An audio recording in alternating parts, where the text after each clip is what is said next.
Hello everyone, আসসালামু আলাইকুম। কেমন আছেন আপনারা সবাই? আশা করি ভালো আছেন। আমি হালিমা আক্তার তমা আজ আপনাদের সাথে আলোচনা করব ফৌজদারি কার্যবিধি থেকে অনুসন্ধান ও বিচারের সাধারণ বিধানসমূহ এই টপিকটি নিয়ে। তো আমাদের ফৌজদারি কার্যবিধির ধারা 337 থেকে শুরু করে ধারা 352 পর্যন্ত আলোচনা করা হয়েছে এই টপিকটি নিয়ে। তো আমার আজকের এই ক্লাসটি হলো পার্ট 2। তো চলুন মূল ধারার মূল আলোচনার দিকে এগিয়ে যাচ্ছি। আর যারা যারা পার্ট 1 ক্লাসটি মিস করেছেন তারা অবশ্যই প্রিভিয়াস ক্লাস রেকর্ডটি দেখে নেবেন।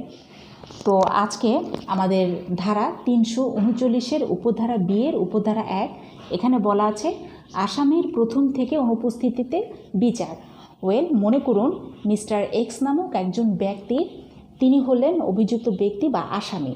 আচ্ছা, এখন আদালত তাকে আদালতে উপস্থিত হবার জন্য সমন বা পরোয়ানা জারি করেছে, কিন্তু মিস্টার এক্স এই সমন বা পরোয়ানা জারি করা সত্ত্বেও সে আদালতের নিকট নিজেকে সমর্পণ করেনি বা আদালতে সে উপস্থিত হয় নাই। তখন যেটা হবে যে বিজ্ঞ আদালত তাকে 30 দিনের কম নয় এমন একটি নির্ধারিত সময় বেঁধে দিয়ে একটি নির্ধারিত স্থানে উপস্থিত হওয়ার জন্য নির্দেশ প্রদান করবেন এবং লিখিতভাবে হুলিয়া জারি করবেন। আচ্ছা, এখন এই স্টেপে এসেও দেখা গেল যে মিস্টার এক্স অভিযুক্ত ব্যক্তি বা আসামি সে ওই 30 দিনের কম নয় ওই সময়ের মধ্যে উপস্থিত হবার জন্য যেই স্থান নির্ধারণ করে দেওয়া হয়েছিল সেখানে সে উপস্থিত হয় নাই। তো তখন আদালত যেটা করবে, এবার 2টা জাতীয় দৈনিক পত্রিকায়, অবশ্যই বাংলা পত্রিকা হতে হবে, 2টা জাতীয় বাংলা দৈনিক পত্রিকায় বিজ্ঞপ্তি প্রচার করবে মিস্টার এক্স আসামি বা অভিযুক্ত ব্যক্তি তাকে আদালতের নিকট উপস্থিত হবার জন্য।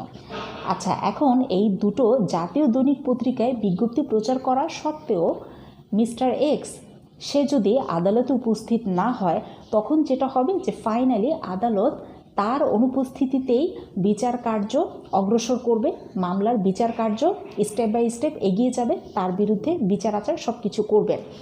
এখন চলে যাচ্ছি পরবর্তী ধারা 339-এর উপধারা বি এর উপধারা 2। এখানে বলা আছে যে আসামি হাজির হওয়ার পর তার অনুপস্থিতিতে বিচার। আচ্ছা, প্রথম ধারাটাতে আমরা জেনেছি যে আসামি যদি শুরু থেকেই অনুপস্থিত হয় তাহলে কিভাবে বিচার করা হবে সেই বিষয়টা আমরা জেনেছি।